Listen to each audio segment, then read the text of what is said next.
Welcome to Anchors, More to the Story. This is our second installment in the series. I'm your host. I'm proud to be here. I'm honored to be here once again. I'm Xavier Jernigan. Everybody calls me X. Whatever platform you're on, shout me out in the chat. Say what up. Say where you're from. I'm right here in Brooklyn, New York. Last time y'all saw me, if y'all joined last time, I was at my mama's house in my hometown in Daytona Beach. We're on IG. IG gets a little funky and shaky, so we had to move it over to our own splash page, YouTube, LinkedIn, and Facebook. So wherever you are, give us a shout. Let us know where you're at right now. I got some amazing guests. They're coming up in a second. I'm going to get to them. Don't you worry. But I'm telling you, we got some heavy hitters today, and we're going to have some family talk. But I want to remind y'all what More to the Story is all about. It's about sharing our stories and how we cultivate those stories on these different platforms, specifically in the medium of podcasting and as podcast creators. I'm co-host of Spotify's flagship morning show, The Get Up, that's out 5 days a week. One of my panelists here is on vacation. She's joining y'all from vacation, y'all. She's in Hawaii. It's 6 a.m. her time right now. So y'all got to show some love when she comes on the screen. But I get up at 4 a.m. every day to do a morning show. So I don't feel that bad for her, being that she's in Hawaii and she goes right back to vacation after this. I'm just saying. I'm just saying. So we're here to have a good time. We're here to have some real talk. And I just want y'all to just open up and get loose, because the things that we share with y'all through our stories, specifically with the guests, I'm just going to guide the conversation, chime in here and there, but specifically with our guests, is to help you with your podcast. The podcast we have today is a heavy hitter, and in the nonprofit that we have is probably one of the heaviest of hitters out there. And I can't wait to introduce all of them to you. But I want to tell y'all a little bit about some stuff we have going on specifically at Anchor. And if you don't know, Anchor is Spotify. It's a Spotify company. And what Anchor does is it empowers creators to create, to edit, to record, to distribute, and to monetize your podcast. And you can put them on any platform because we want you to get your stories out there. And something that just launched today, if you didn't hear, is breaking news. We launched paid subscriptions. So you as the creator now have the power to have people sign up and subscribe to your show. And it's an amazing, amazing thing. And you get 100% of the subscription revenue, excluding standard payment processing fees. You know how that go. We got a business to run. We got to keep the lights on. We got to pay the electricity bill, and we got to pay for that Wi-Fi. So I know you understand that. But it's a new way for you to monetize your podcast, give them exclusive content, behind the scenes, all of that. And you can learn even more about the podcast. So how to find that, because I know you guys always ask in the chat, even if we ain't talking about that, we be talking about something else. And y'all start hitting up in the chat asking about monetization of your podcast. So how you find out this information, go to anch.co, anch.co/paid subs sign up. That may be in the comments. I'm going to ask the producers to throw that in the comments, or check out the Anchor blog for more details. So I hope y'all ready. I hope y'all are live. I know we in the triple digits right now, y'all. So we live on YouTube. Y'all always show up and show out. And I'm going to get to our guests right now, because without further ado, I want y'all to know what we have going on. Now, this thing I want to say real quick before I introduce our guests. You can ask questions on Slido. And if you don't know about Slido, it's SLI.do. And then the code you put in to ask questions for this event is hashtag more to the story. Hashtag more to the story. So I'm also going to ask for that to be dropped into the chat on whatever platform that you're on. And I'll incorporate those different questions into the conversation. So first up, without further ado, straight from Hawaii, straight from vacation, Dr. Dominique Broussard, aka Dr. Dom, which is a hard nickname. Don't get it confused with Dr. Doom. And she's from the Cultivating Her Space podcast, Conversations for Women. for Black women specifically. It's such a powerful show. I follow it. I got into it. Dr. Dom and T, when you check your stats later and you see that you have a new follower, at least you probably have more than one, but know that one of those new followers is your boy, is me, Xavier. They have these intimate, powerful conversations in a safe space that they have cultivated. And they talk about everything from the ageism behind phrases like black don't crack. And I'm gonna tell you, I say black don't crack and never thought about it until they presented that in their show. So they're really touching on some things, y'all, telling their stories. And that's what's so special about this medium of podcasting that we have. And her co-host is Terry Lomax, aka T. And I'm just telling y'all, man, she's a recognized podcaster, speaker, and brand strategist.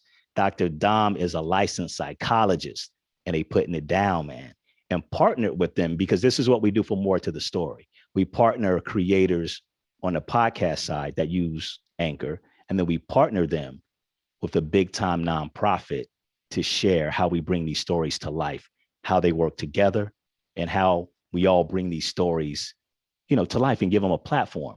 So I have a heavy hitter, Rashad Robinson of Color of Change. He is the president. And if you don't know Color of Change, they're everywhere. You can watch a show, and at the end of the show, you could be watching some show and you don't think it has anything to do with race. And at the end of the show, if you watch the credits like I do, I'm into reading the credits. It'll come up on the screen. For more information, go to colorofchange.org. I was watching MTV's The Challenge finale the other day, and that popped up. Rashad's laughing right now because he knows what I'm talking about. And it popped up at the end, and I said, man, they are absolutely everywhere. But if you don't know, Color of Change is a leading racial justice organization driven by more than 7.2 million members. And they're building power for Black communities. Simple and plain. Rashad himself is widely consulted on strategies for corporate accountability, transforming the criminal justice system, which we need, media and tech reform, culture change, and narrative infrastructure. That's why they work with so many media companies. So without further ado, I'd like to bring on my three guests, and I'm hyped because this is family time. We're really about to talk about some stuff. And before we jump into that, I just want to shout out the fact that we have New Orleans in the building, Chicago, Jakarta, Philly, North Carolina, Cleveland. We got Hawaii. We got T is out in San Francisco right now. Rashad, where are you right now? I'm in New York City. Manhattan. New York City. We got Brooklyn, Hawaii, all of that. So we all over, y'all. This is what I love about doing this. So I'm going to jump right into the first question. And this is the thing, y'all. Any of y'all, all of y'all can jump in. You can add to it. If I ask something specific to Rashad and it sparks a thought, T, or if it sparks a thought, Dr. Dom, jump right in and vice versa, Rashad. What stories relating to race and identity have been ignored or overlooked in entertainment, especially podcasting?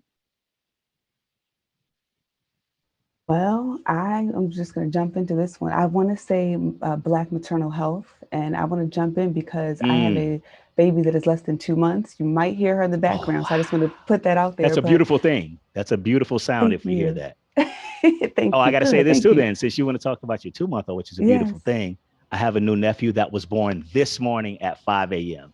So shout out to my new unnamed nephew. They still figuring out the name. They don't even have a name yet. Congratulations. He's fresh. Yes. He came early. Yeah, he came a few weeks early. I was supposed to be out there. He came a little early.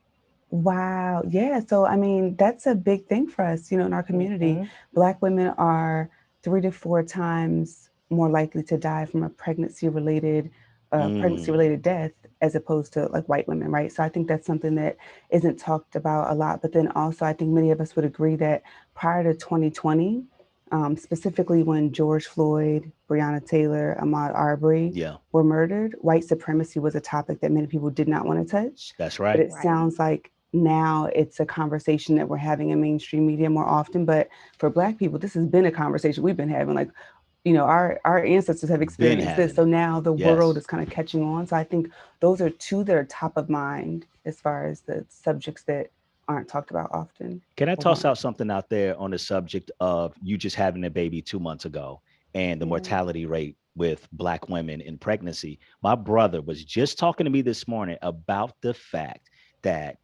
doctors respond more, doctors, nurses, healthcare providers respond more when we have advocates speaking on their behalf. Then my brother went on to talk about the fact that they assume that Black women and Black men, but more so Black women, have a higher tolerance for pain. So all those put together, they're not listening to Black women when they say they're in pain or have some kind of symptom. These are these things that people aren't talking about that happen all the time. And they may have ignored my sister-in-law if my brother wasn't there to say, listen, I know my wife, and this is her third child, and she's telling you she needs to push right now. And they were ignoring her. Then the baby came out 2 minutes later. So these things happen all the time. Dr. Dom, please weigh in. You're absolutely right about how doctors, nurses, other medical professionals don't respond to our pain. And what I also know is that oftentimes we don't speak up until we're at our max threshold. So true. So if we are speaking up and saying we're in pain, we definitely are not lying, and we definitely need to be taken serious at that point, because oftentimes we have kept quiet until we're at our max. Rashad, how do you elevate, whether it's this story or other stories, in the way that you advise media companies, corporations, and I think you guys are at the forefront of even raising concerns that corporations and media companies need to be on the lookout for, how to handle certain topics, you know, in these different shows, whether it's scripted reality or actual scripted drama. Like, you guys are all in the mix. How do you raise up these stories, and how do you bring these up to these companies? Yeah, I mean, we think about it as sort of an inside-outside strategy. The outside aspect is that we have a membership and we have the ability to mobilize and take strategic action and hold companies accountable, not just for the individual stories that might be doing harm, not just for the aggregate when we do reporting, but also sort of the all of the ways in which you can have death by 1,000 cuts, right? The ways in which we can consistently see certain types of narratives that drive certain types of understanding. We produced this report with the Norman Lear School on crime procedurals, and the sort of crime procedural is not just popular on television, but it's certainly popular in podcasting as well. Yes, and this idea of sort of normalizing injustice, right, that comes from sort of this hero law enforcement figure, criminal Black or brown sort of figure. They're all the ways in which the criminal justice system is presented as something that's operating even when it may have a couple of quote unquote bad apples. We know that this has done deep and lasting harm to the ways in which the public sees the justice system, the ways in which those who are operating inside of it, and all of the ways in which we need to engage. Now, some quick stats to sort of back up what I'm saying is that basically over the last 20 years, with maybe a little blip over this last year, which is, you know, understandable given sort of the state of the economy, violent crime has basically steadily went down. Right. Across all surveys. But Pew Research shows that over those same 20 years, Americans believe violent crime is going up. So it's going down, but Americans believe it's going up. So that becomes a gap between perception and reality, a gap that is fueled by a media climate that's sending people messages.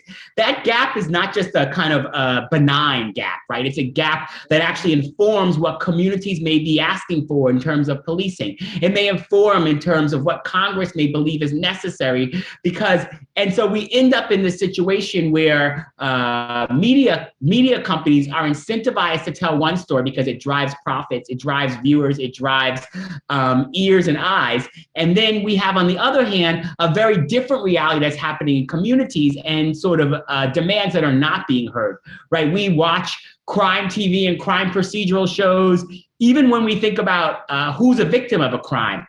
always, our reporting showed that all these shows across the board underreport Black women as victims of crime. Yep. Why is that important, right? Overwhelmingly, and in some of the focus groups we did, we heard from people in the industry that folks will just turn things off if the victim's a Black woman and sort of not a white woman. Why is that important? Quickly, why that's important is because certain people get prioritized as victim rights advocates when we're trying to move legislation. Yes. Right? Black women, women of color are much more likely to want things like alternatives to incarceration. They're much more likely to want restorative justice. They're much more likely to want investments in their community so that the person doesn't actually do it again. Not just sort of punishment without investment, not punishment without restitution. Their voices get undermined because we have a media culture that creates this narrative that white women are being hurt at every single corner by scary Black and brown people, and they need to be protected, when in fact the stories are actually very different, much more complicated, and absolutely community driven. And we end up being able to give our access to community driven solutions because all the ways in which media tells us a false story that gets us false solutions. Rashad, I absolutely love that. T, I see you reacting to that. Please chime in. No, please chime in with your thoughts, whatever your thoughts are. I'm right like, now. Don, we got to get Rashad on the show. That was my first thought. I'm going to be honest. But the second part, I was watching a crime show over the weekend because that's my guilty pleasure. Okay. Don't judge me. I survived on, I think it was like Amazon Prime or something. And Rashad, all the victims, there was not one Black victim. And now that you said that, I'm just processing that. And I'm like, wow, they were majority white people. That's it. And so when you put it that way, you think about the narrative that is fed to us and what we're believing based off this false reality, it really impacts the way we show up in the world, right? And how Black people are treated. And the fact that they turn the TV off when there's a Black woman that's a victim. That's what they say. That's what they say. May not actually be true. Media will tell us all sorts of things to not do it. So that's what they say.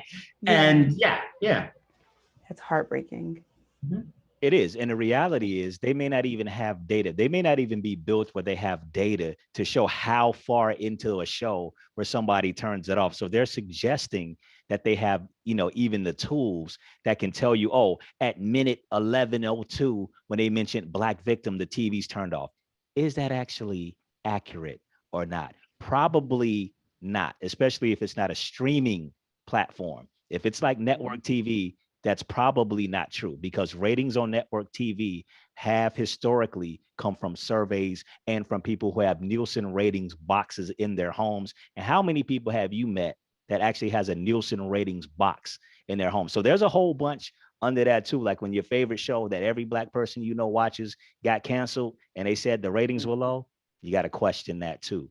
Dr. Don, what are your thoughts on all of this? And I love what's happening now because Rashad introduced some concepts that immediately, Terry, your thought was, man, and yours too, Dr. Dom, were let's have Rashad on the show. See how it all feeds one another, and we can then in turn take this information that we learn from people like Rashad and that organization, Color of Change, and feed that into content to put out there and change some of these narratives. Dr. Dom, what are some of your thoughts? My immediate thought was that narrative is so important, right? The stories that we tell are extremely important because, like Rashad pointed out, that feeds our perceptions, right? And so then to me, what I also think about is that then that feeds how we as a society see ourselves, specifically as Black folks, right? So if we see that crime shows are not focused on assisting Black folks, right?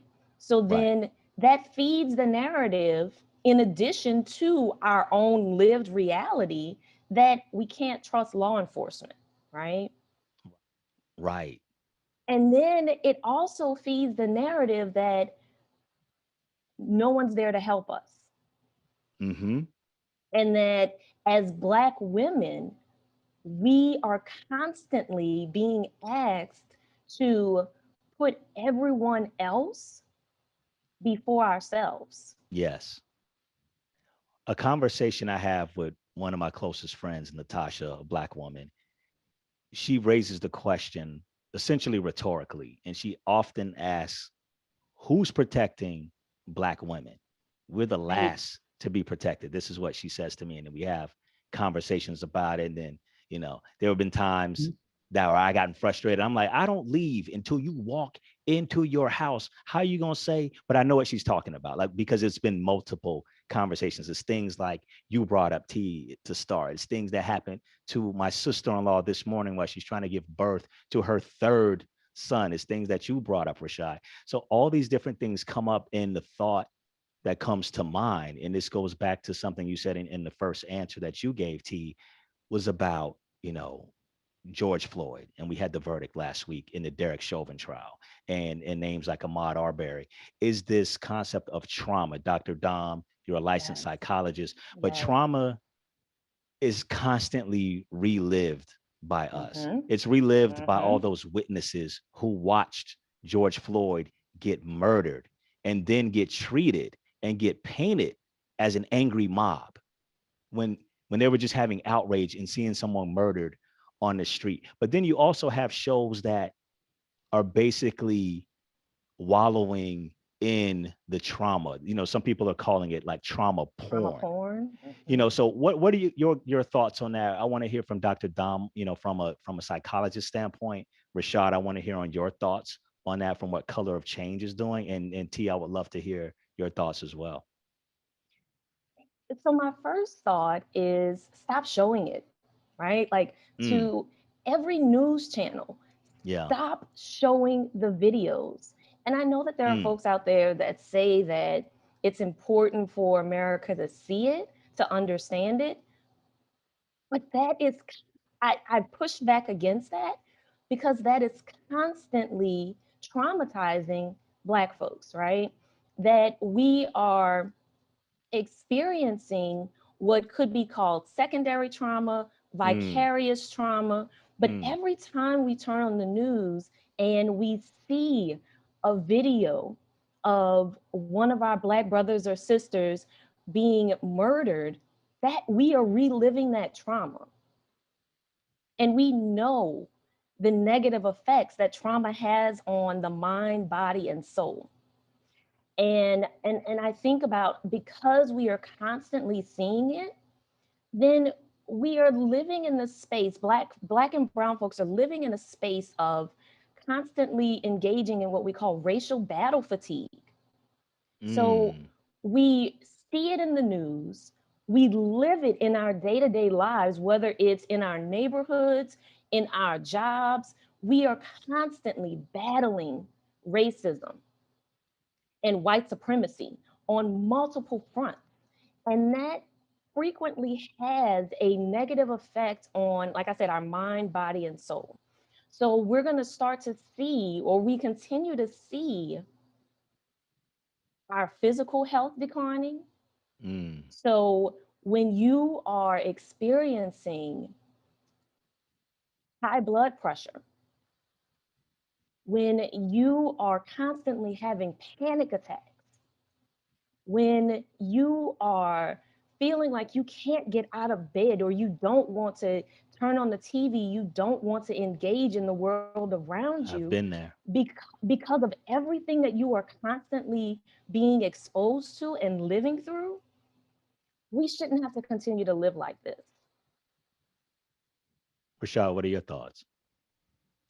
Thank you, Dr. Dom. So I really appreciate that, Dr. Dom, and also your sort of expertise. And it's complicated. It's deeply complicated. I think about my friends in the Jewish community who oftentimes say, never forget, and have used the never forget as a framework to advance a level of power and social change, a level of community awareness and community building. And I absolutely understand. Growing up, right, my grandparents didn't want to talk about racial trauma, didn't want to talk about the migration from the South. Like, oh, you don't want to know about that, boy. And then I become a civil rights leader, right? And so I just think it's incredibly complicated that we have to both navigate that that all of our stories are not rooted in pain, right? And Right. and so, we try to, through our advocacy work, center Black joy. Black joy is not the absence of Yes. pain, but the presence of aspiration, not just what we are fighting against, Mm. but what we are fighting for. And I think that there's a way that we have to engage that. We think about that a lot in our work in Hollywood. Like, how do we engage scenes where Black kids are just laughing on the street, right? Even just there, present, part of the American scene. And that for me is how we make complex a very complex story about our presence in the American project, our presence in this space at this time, because there is a way in which our movements have to mobilize around the very real pain. And there's ways in which media and other outlets for years ignored these things, ignored these stories. And we had to fight, actually, for them to take it seriously and cover it. And so we have to navigate all the ways in which we are absolutely being, we're absolutely being changed by the presence of those stories, but we won't change anything in the world without the presence of those stories. Terry, what are your thoughts? You know what? I think those are really great points, and I'm kind of conflicted, because I agree that it's traumatizing to see these images constantly because it happens so often. But at the same time, if we don't share the stories, how will people know that it's happened, right? So we don't want to forget. I think that the onus is really on the individual and how we engage with the content, what we allow into our psyche. So for me personally, I know that I can't take seeing the videos. Like, it really, it'll have me in a spiral of depression. I mean, I remember when we learned about, George Floyd's murder, and we debated on how should we talk about this on the podcast. It was a difficult time for many of us to see that. I don't think we've seen something in that way on video in so long, right? And so I think for us, it was like, how do we produce content? What do we do for our community in this time where people are hurting? And so I think it really does depend on, what do you need to do for your own mental health? We had an episode I just pulled up, season 6, episode 10, called Dear Black People, This Will Not Be Our Undoing. And we talked about how do we move in this world when these things are happening around us. So that's what I would say. The last thing I want to say here is, I don't complain, I create or collaborate. I think we can definitely bring awareness to something without complaining about it, because complaining doesn't do much. So for us starting our podcast, it was like, okay, there's a void in, the community around conversations that Black women are having about certain topics.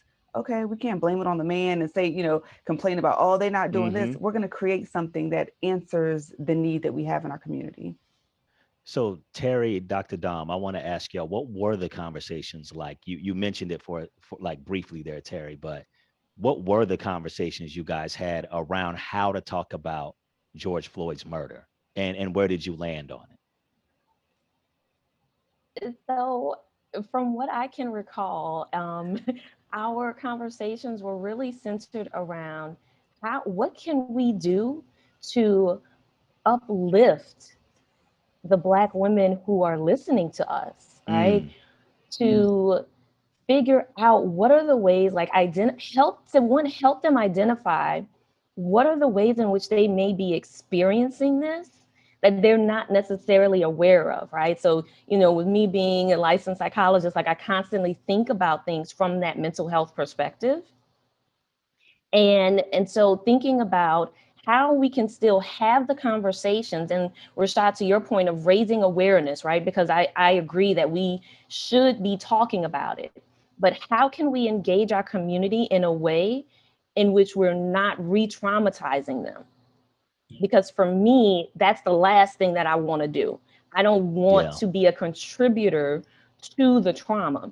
And so Terry and I, had multiple conversations about being intentional about how to have these conversations in a way where we also don't mince words, right? Because we talked about white supremacy, we named that.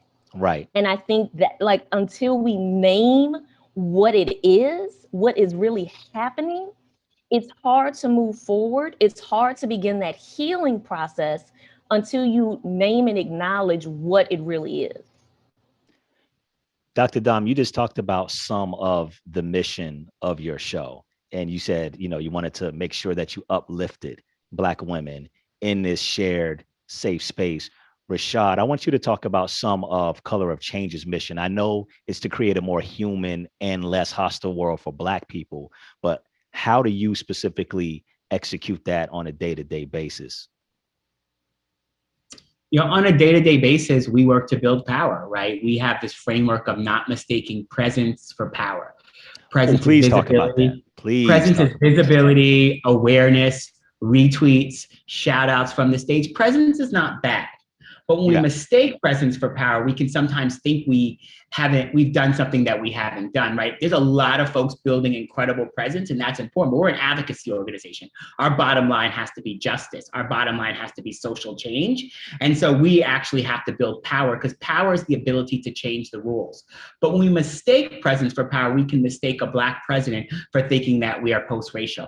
We can mistake America's love for Black celebrities for thinking that America loves Black people as much as America loves Black culture. And America can love, celebrate, and monetize Black culture and hate Black people at the same time. And those two things don't actually have to be in conflict. And so part of what we do through strategic campaignings is really focus on the places that if we push hard enough and strategically, we can actually force change. And it all comes from our founding over 15 years ago, right? In the aftermath of a flood, which was Hurricane Katrina, caused by bad decision makers and turned into a life-altering disaster by bad decision makers. Black folks were literally on their roofs begging for the government to do something and left to die. And the thing about Katrina that's really important to how we think about our work is that it illustrated things, just like COVID-19, right? It illustrated things that people already knew. Geographic segregation, generational poverties, the impacts of what we've done to a whole lot of systems, the ways in which structural racism undergirds all of those things. But at the heart of Katrina, no one was nervous about disappointing Black people. Government, corporations, and media. So we work to make those in power nervous about disappointing Black people. And we may not make you nervous the first time around, but we're going to come back the second time around. And then maybe the third time around, you're going to wish that you had been nervous, because maybe things would have been a lot easier for you. And that's what we try to do through strategic campaigning. And we recognize the role of written rules, policy, and unwritten rules, culture, because they both matter in sort of shaping an experience, right? A hostile climate. And so we have to push on both of those things. So we focus on policy work in Washington, but we focus on platforms and algorithms and content in Silicon Valley. We focus in Hollywood on the sort of stories that are being told. We focus in news. We focus on Wall Street. All of these places are incredible centers of power, places that are making decisions every day that impact our lives. And we work to force them to have to be accountable. Doesn't always mean that we're on the outside. Sometimes we're trying to be on the inside. But we never mistake our inside sort of relationship. That inside relationship goes back to this presence and power framework, right? Our currency isn't proximity. Our currency is people and people power. And that's what gets us in the room. That's what gets people to do things we want them to do. And that's why we have to constantly cultivate an audience of people ready to take action. Man, I love that. Boy, you preaching, man. I love what y'all about. All three of you, like seriously. T, Dr. Dom, what advice do you have for Black creators? And this is for you too, Rashad. I'm just starting with the ladies. What advice do you have for Black creators who want to share their stories while also protecting their own mental health? Well, I'm going to speak to the sharing their story side. I'm going to pass the mic to Dom about mental health. But I would say, just think about the stories that you want to hear. That's really what our podcast is. Dom, like we have our listeners, they say it feels like we're just sitting on the couch having a casual conversation with their homegirls. They got their wine or their water, right? And they're just like chatting with us. And so I think it's about sharing the stories that you want to hear, seeing where there's a void, and just amplifying the messages that you may not see. Or if you have a specific niche or community and you're like, you know what? I don't see people talking about, we have a couple women who listen to our podcast and they're like, we want to hear more about the Black queer woman experience. Well, if you notice that we talk about that on the podcast, but if you notice that there's a void, go create something for that community so you can cater to the specific needs that they have in a way that no one else will know because you might be part of that community. So I think that is a huge part there. And then as far as mental health, all I'll say is go to therapy. I love therapy. It's been game changing for me. I'm gonna pass the mic over to Dr. Dom. All right.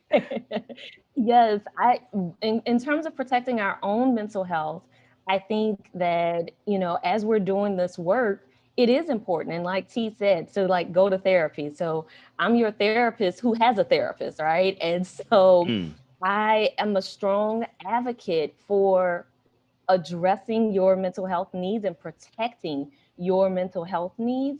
And so in addition to T and I both saying, okay, we go to therapy, we also are intentional about like boundaries and thinking about, okay, so, you know, excuse me, I'm in Hawaii right now and it's early morning.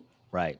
But I said that this was an opportunity that I needed to be present for, that I wanted to be present for, right? And so I said, okay, yes, I'm on vacation, but after this is done, I go back to being on vacation, right? And you think about, you have to be intentional about boundaries. T is still technically on maternity leave, right?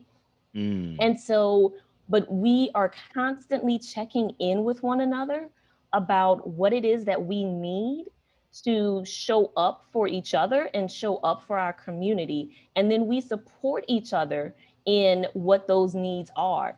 And that's how you protect your mental health in small ways. That's excellent. Rashard.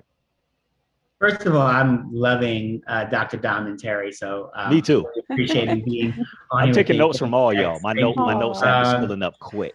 Just so y'all. Yeah, no, it's just great to be in this conversation. You know, and I think, and I really just want to underscore as a non-mental health expert, you know, like people talk about the videos being traumatized, but not as many people probably have the experiences when those videos happen of being tagged in them, right? That's what people do with me, right? I get tagged across all platforms. Oh, talk about that.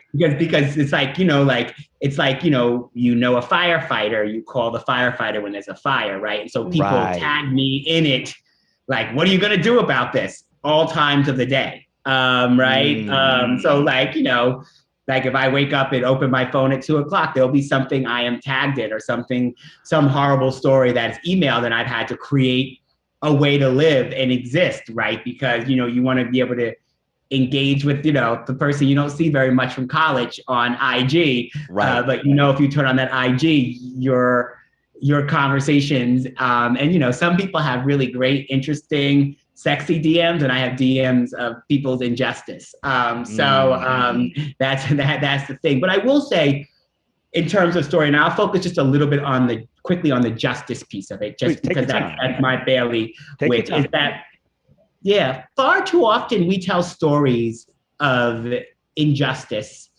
inequality, like they're unfortunate, almost like a car accident.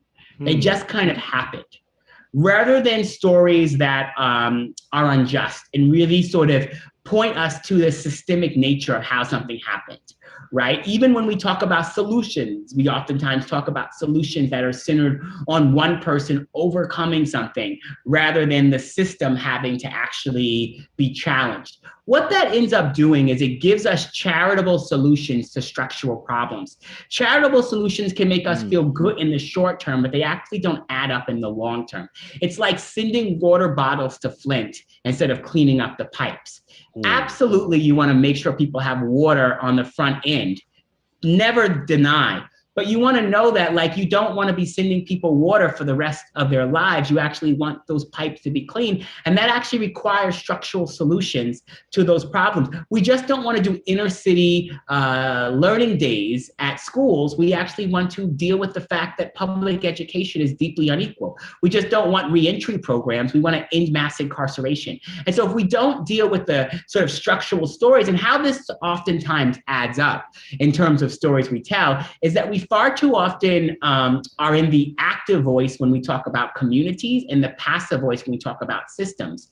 And we want to switch that around. And what I mean is we will sometimes say Black people are less likely to get a loan from the bank instead of banks are less likely to give loans to Black people. Ooh. On one hand, we end up with a whole bunch of financial literacy programs sponsored by big banks who have targeted, exploited us, and excluded us since their very beginning. On the other hand, we end up with structural change for those banks. We'll hear Black women are less likely to get senior level positions in tech, let's just say, right? Instead of tech excludes Black women from senior level positions. On one hand, we have a bunch of mentorship and pipeline programs to seemingly help Black women do better inside of racist, misogynist structures. On the other hand, we actually deal with the racist and misogynist structures which have excluded Black women since their beginning. And so part of sort of the stories of justice, and we should tell personal stories, we should tell personal narratives because they are deeply connective.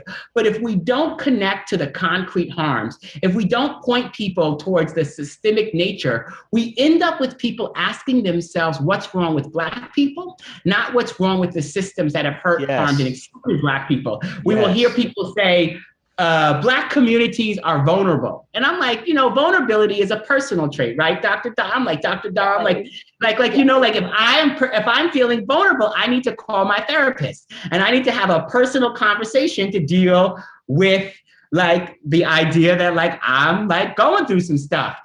Black people have been targeted, exploited, attacked.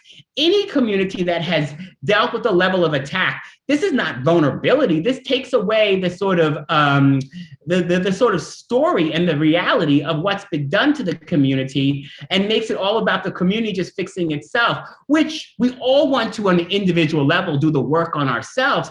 But structural change actually requires us to build the type of power that changes rules. And so, for folks who are politicized, newly politicized, long-time politicized, want to engage in the storytelling that will build a more just society for all of us, we need to focus on the stories that actually lead us to structural change, not the stories that lead us to fixing Black people, which America has always tried to focus on rather than focus on fixing itself. Man, look here. I can't take notes fast enough, and I type really fast when it comes to this phone. This phone is glued to my hand, taking notes from all three of y'all. Thank y'all for sharing so freely. I want to ask T and Dr. Dom about your name. And there's an acronym in the name of your show. The official name of the show, Cultivating Her Space. Her is an acronym, H.E.R. space, uplifting conversations for the Black woman. Can you talk about what the acronym HER means? Yeah, for sure. This is our baby, as you can probably tell. This is a podcast that is near and dear to our hearts. And I think that when we created it, we just wanted to have a safe space for us to just be. We have a segment on our show called the Oh You Clatch It segment. And when guests come on, we've had plastic surgeons, we've had, doctors, we've had so many incredible women on our show, right? Attorneys who come on the show, and we give them the space to be classy and ratchet. And one of the things that we say in the Oh You Clatch It segment is you can dance to strip club music and you can still be elegant at the same, I don't know if we can cuss on here. I want to be professional. Okay, I would say at the same damn time. Okay, the same damn time. Yes. And it's important for us to realize that we are multifaceted beings. And I feel like sometimes in the world, we have to be presented in one way, like we're monolithic, right? Like you got to be this type of Black woman in your job and you can't have the ratchet side. No, we all that, right? So I think for us, it's about healing, right? Which is the H in her. It's about empowerment, right? We want to empower our community and empower ourselves. And it's about resilience, because we truly believe that, we can be the hero in our story. We are the hero in our story, right? And so I think just communicating that message to our people and letting them know that we got this, right? Like it's important for us to have allies for sure. But at the same time, within our community, we can empower ourselves to be what we need us to be. Dr. Dom, anything to add to that? He said it. She said it.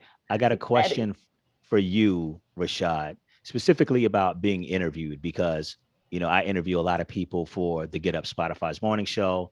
And I know, Rashad, you get interviewed a lot. You've been on a whole bunch of different podcasts, including most recently, You and Me Both with Hillary Clinton. of all people. What do you think are some best practices for podcasters to keep in mind when trying to capture the most authentic interview with their guests?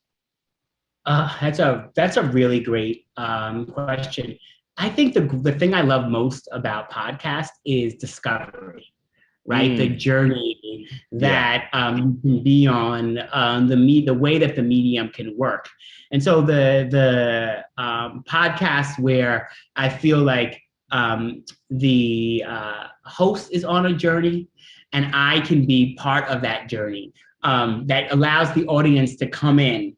And then that, and then really for hosts understanding and interviewers understanding their audience, right? And that, if you have someone like me or someone like Dr. Dom or Terry or any other person, there's going to be different things that the audience is going to engage with. And so I've oftentimes, gone onto podcasts and maybe talked about the same specific campaign, but it's been a totally different angle and rooted in trying to reach a different audience with the who, what, why, when, and how of what we were doing. And so, that's been great. The other thing is a space that's like comfortable and and so, when I do get booked for a podcast, it's generally not like the rapid response, like, MSNBC, CNN hit after something happens, that I try to make sure I find some time. And even before this podcast, I didn't have, anything planned for a half an hour before, which is like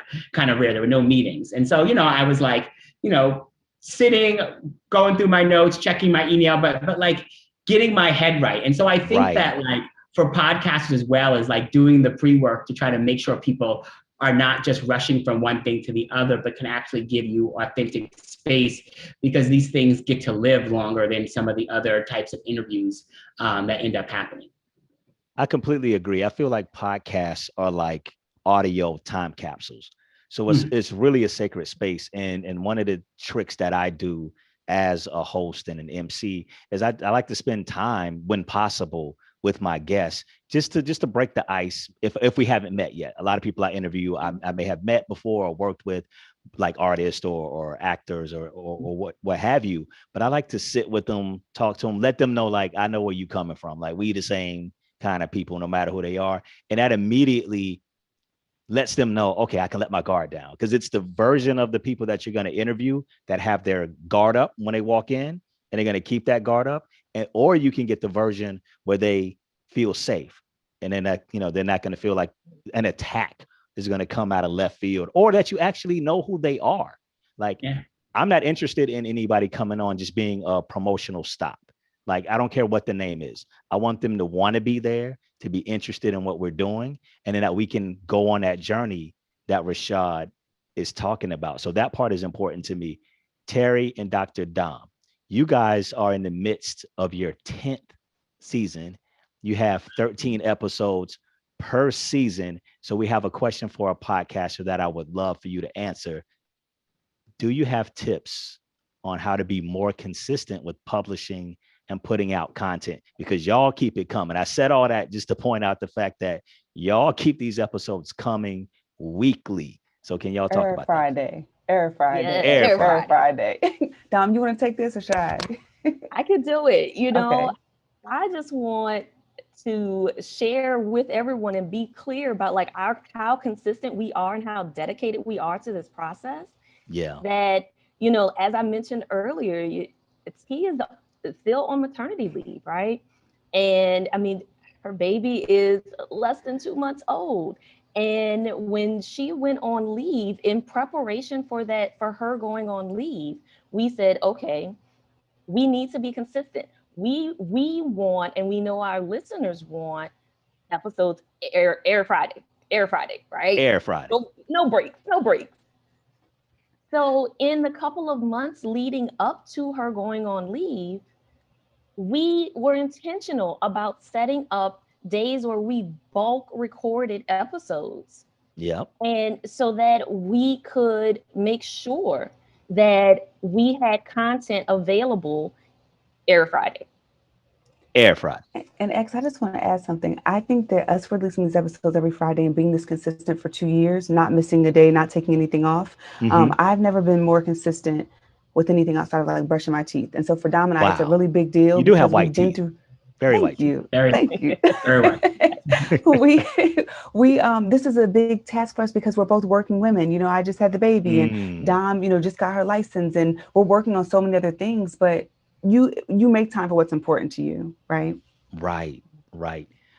Man, I just got to say, I really appreciate the time that all three of you have taken. You being on maternity leave, T, Dr. Dom, you being on vacation, and Rashad, I know how much you have going on at all times and all that comes at you with everything that happens to Black people, the attacks that happen to us. I just love the way that you all framed all different parts of your story very quickly, because me as a host, I pride myself on getting my guests out on time because people got other stuff to do too. And same for our viewers and our listeners. Yeah. Very quickly, anybody y'all checking out that y'all are into, I don't care if it's a show or like a television show, a movie, or a podcast, somebody y'all checking out that people should check out. I'm gonna start with you, Rashad, and then T and end on Dr. Dom. You know, I think I would urge people to check out the Color Change Tell Black Stories podcast, Yes. which actually just won a Webby Award last year, Congrats. which I'm really proud of. Also, I'm going to uplift the podcast that both Kimberly Crenshaw, Dr. Kimberly Crenshaw, is doing on intersectionality in this moment as we're sort of really wrestling with all of the ways in which inequality, violence, harm hits us. I just think more viewers need to listen. And then my good sister, Alicia Garza, has a podcast out there, Lady Don't Take No. And Alicia is bringing on some just really incredible guests at the intersection of activism, culture, and politics. And so I think that those are some things hopefully people can check out. T. I would say Dr. Tama Bryant Davis. We've had her on the show. Her podcast is the Homecoming Podcast. Just go there to get your life. When I'm having a rough week or day, I'll tune in. I would also say Good Moms, Bad Choices. If you want some of that Clatchet energy, these are cannabis-friendly mamas who are super fun, based in LA. They are super dope, Erica and Mila. And then the last two would be Zoe Williams for relationship advice and Rock Newman. Those are some of my favorites. And Dr. Dom. So I would say that I also like Dr. Tama and with the Homecoming podcast. She is a fellow psychologist and she's also an ordained minister. And so I think that that brings a different lens that is just, it's so soothing and healing for your soul. I would also recommend Therapy for Black Girls. Another psychologist. I think I tend to listen to other mental health professionals because it just helps me in general, right? But Therapy for Black Girls with Dr. Joy Harden Bradford she is doing amazing work in creating community, specifically around mental health for Black women. And she has a variety of topics and brings on a variety of guests. And I think that that's another great podcast to check out. I want to lift up, this is by ABC News and from the producers of ABC Soul of a Nation. I don't know if you guys have watched any of those episodes, but they put out a podcast recently called Tulsa's Buried Truth.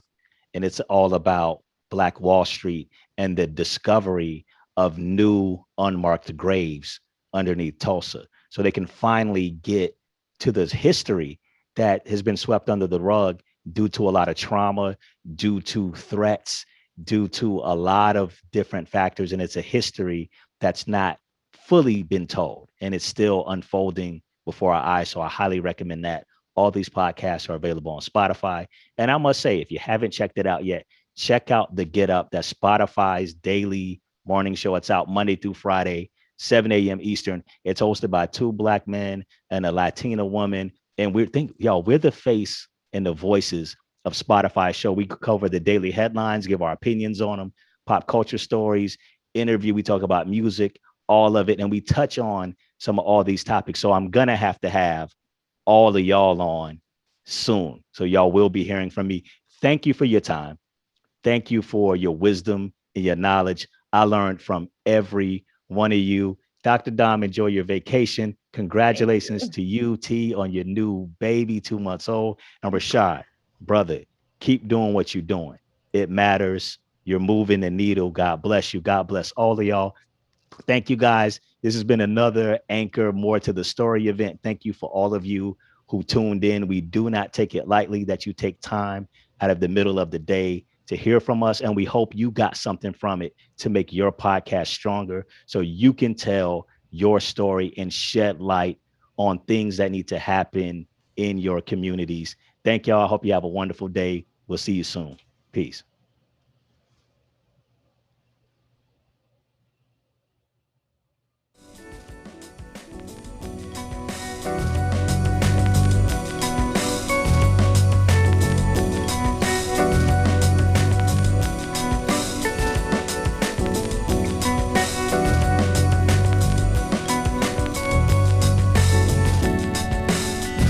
Yep, we're good.